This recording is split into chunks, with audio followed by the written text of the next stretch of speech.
Hi, Serious Scotch Gals here today. We are trying the Ardbeg Almost There. It is a 9-year-old and it's a 51.4% ABV. There's an interesting story here. So we were really excited to actually get to taste this because I've been hearing about it forever. And so it was a 4-part series, and the first part was a very young. So it was distilled in 1998, and the very young came out in 04, and then they they only bottled a few of them, closed the casks back up, and bottled in 06, 2 years later, the still young, released that, then came out with the Almost There, and I haven't gotten to taste the Renaissance, but after tasting the Almost There, I kind of feel like they're there. But yeah, it is pretty fantastic. It's pretty fantastic. And then their final, a year later, this was in 07, so it was 9 years old, and once it hit 10 years, they bottled it as the Renaissance. Yeah, it's a really interesting series. I haven't gotten to taste any other than this one, but I'm okay with that. This one's so good. We just, and this took a while. After hearing about it, it took a while for us to get to taste this. Yeah, it took quite a while. So, yeah, there's a possibility. We can say thank you, Ardbeg Day, for allowing us to get to taste it. Someday we might have the chance to taste all of them in a row. But who knows? But that would be pretty yeah, amazing. that would be fantastic and fantastical. Yep. If it actually the stuff happened. of dreams. Yes. It's really light in color. Just a very sunlight, I think, is the only way to describe it.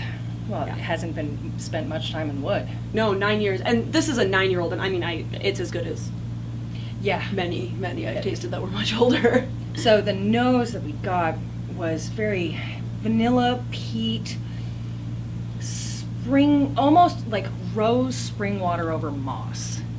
And this is one that Tara picked up. Balsam vinaigrette and brown sugar strawberries. So when you cut up your strawberries and you put sugar on them instead of regular sugar, you put brown sugar. It's very, very like it almost smelled to me like if you've ever made a balsamic reduction. It was almost like you make a balsamic reduction, add some brown sugar to it. Not that that's necessary. And pour it over strawberries, and that was in my nose. It was so good. Yeah.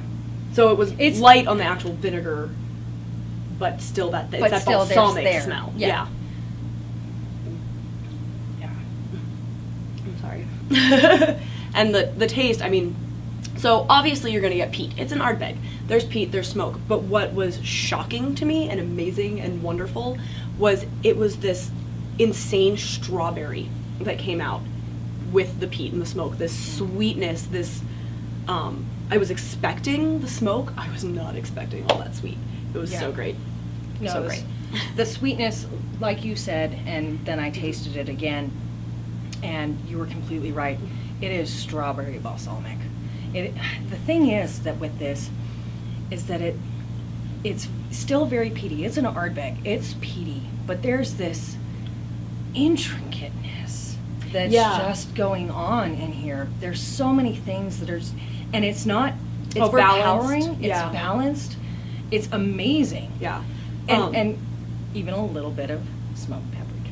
Yeah, and then at the very last flavors that I got in our final taste was I really got plumeria and some passion fruit, and I had a plumeria tree and a passion fruit tree in my backyard growing up, and it was just like home. I don't know, Ardbeg tastes like home to me all the time, which I think is really ridiculous. Maybe it's because I lived on an island. Hawaii. Yeah.